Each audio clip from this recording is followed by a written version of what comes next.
Hey, what's up, everybody? It's Griff, and I'm just out here enjoying the view on my balcony from West Valley. I don't know if you can see those mountains back there. They're got snow on them. It's really beautiful and gorgeous out here on my balcony in the morning, when the light's shining. And I figured you guys got to get sick and tired of people talking to you from their truck, right? Like, you got to kind of be annoyed about that. So check me out. I read poetry here on my YouTube channel. I also rant, and I'm going to rant here in a second. Yeah, so that's my balcony. It reminds me a lot of Romans 1:20. For since creation of the world, God's invisible qualities, his eternal power and divine nature have clearly been seen, being understood from what has been made, so that people are without excuse.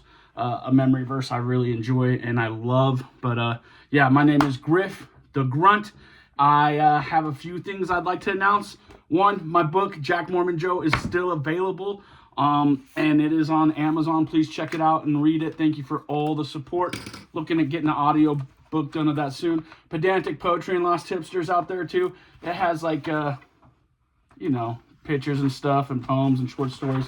So if you're into that sort of thing, please check it out. Thank you so much for all the support and help. And yeah, just lots going in the world. I wanted to share my beautiful mountain view with snow-capped mountains because we had another storm roll through here in Utah. And it's good to appreciate nature. You know what I'm saying?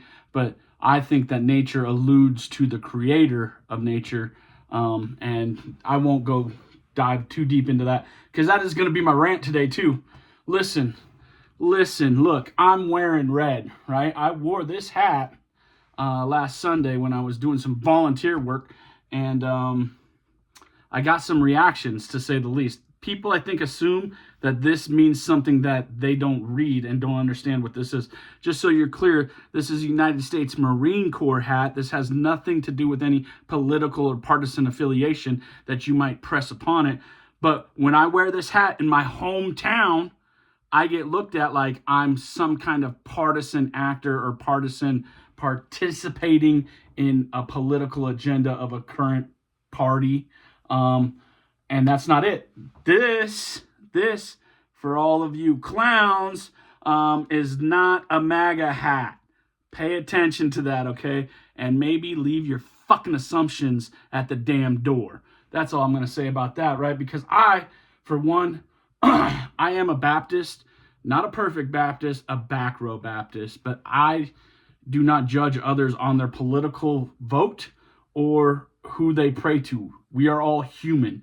And I want to meet every human as a human being first and foremost. And I'm so blessed because my God, Jesus, gives me the freedom to do that. He allows me to be a human first so that I can meet other humans. And I actually enjoy meeting other humans. I'm not the cool, dark, mysterious introvert that everybody's pretending to be. That's so trendy these days. No, I'm an extrovert. I have no problem being the center of attention, as everyone's well aware of, including myself. And I do enjoy conversating with people on the level, period. And what I mean by on the level, human to human being. And that's it. That's what I'm about. That's what I want to do more of. And I'm learning to articulate that better so I can engage authentically and have conversations that I truly enjoy. Sometimes I might be wearing my Marine Corps hat because I'm moto and cringe, as you can find out from your cool sellout veteran friends who did 4 years of mopping the squad bay or whatever. I am not them, and our experiences differ quite a bit. Check me out, Jack Mormon Joe. You can find out a little bit about my experience, not the entire thing. Follow me on social media. You'll find out about my entire experience eventually, because I love talking about me. Did I tell you that already? Yeah, I do. With that said, let's talk about some Griff. Been struggling a little bit. I'm actually getting a scan on my neck to make sure I don't have any blockages there, but I'm down 10 pounds, had a great doctor's appointment, blood pressure still coming down, working on it, hitting the gym, doing all the right things. Maybe I had ice cream last night with my wife, watching reality TV after a long day. That might have happened, but I enjoy that. That's my time with her, and I like ice cream. It was in moderation, okay? I didn't overindulge, okay? But I did have a little bit of ice cream. Anyways, yeah, I like ice cream. Can you tell? Anyways, I also write, and I write poetry, and I read poetry. Recently, the anniversary of my father's passing has come, and I do not celebrate these things like other people I've noticed. I don't believe in like a heavenly birthday either. I'm not that guy. Once someone is dead, they are dead. They no longer have birthdays. That's what it means to be dead.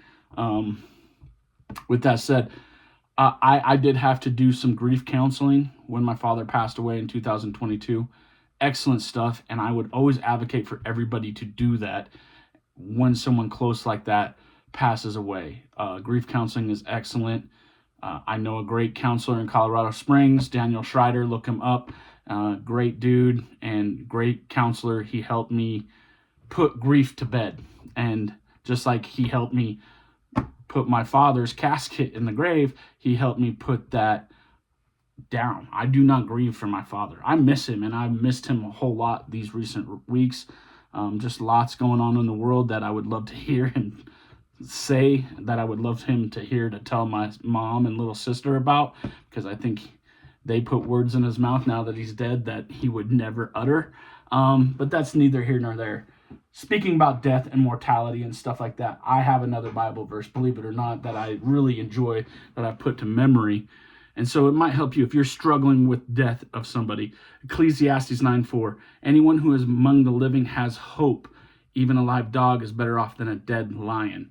And so a dead lion no longer has hope. You do not need to invest in a hopeless idol or image of death.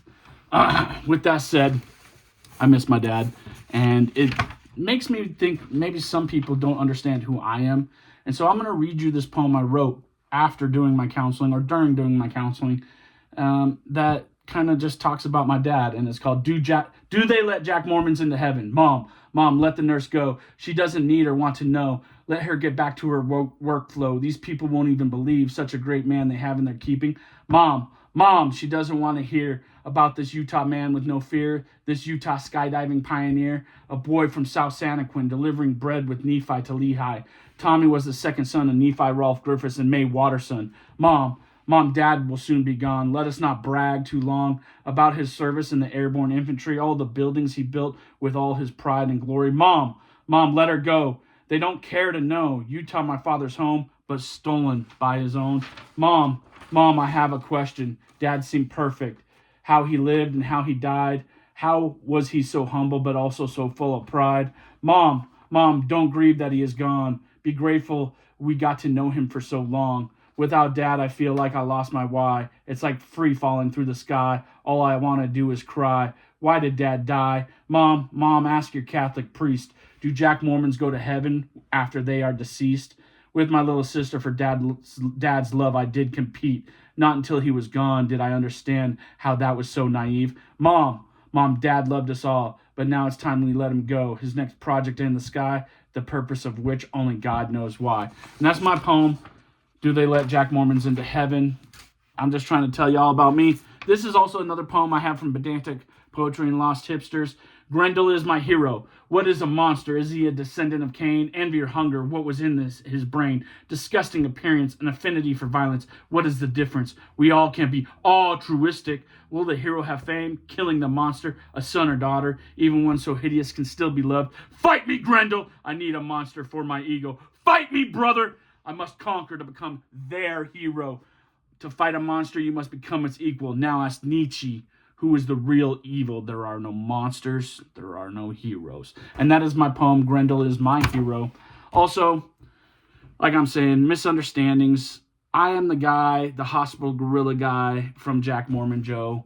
And I tell that story of resupplying a hospital after an invasion of Iraq. We were resupplying a hospital in Al-Qut, Iraq in very, very early 2003-ish of that operation. And there was a bunch of kids at the back of this Humvee, and one came up to me and started poking me in my armored flak jacket vest and asking, Mister, is that you? And I opened up my flak, I ripped it open, I start pounding on my chest like King Kong and stuff, and this kid starts to mimic me. And there's like 30 kids, probably not knowing what's going on. This is, like I said, very early, this March, April, like April, May-ish time frame of 2003. So right after the invasion, right after the Battle of Nasiriyah, and we're in Al Qut and resupplying this hospital. And I rip open my flak jacket and I start pounding on my chest. And the kids start to mimic me and they start smiling. And that's really what I wanted to do. That was it. I won. That's what I joined to go do, was to bring a smile to some kid's face who was probably a war orphan because me and my fellow Marines had just invaded their country to overthrow Saddam.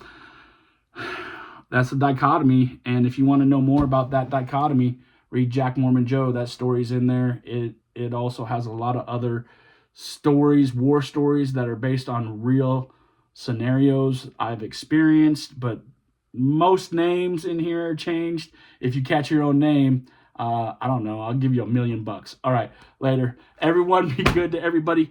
Meet each other on the level. Be human to each other. It's okay to let your guard down and be a human. And just be good neighbors to each other and be good to each other. Lots of silliness going on in the world today. We don't need to even acknowledge it. And Jesus is King. Love y'all. Bye.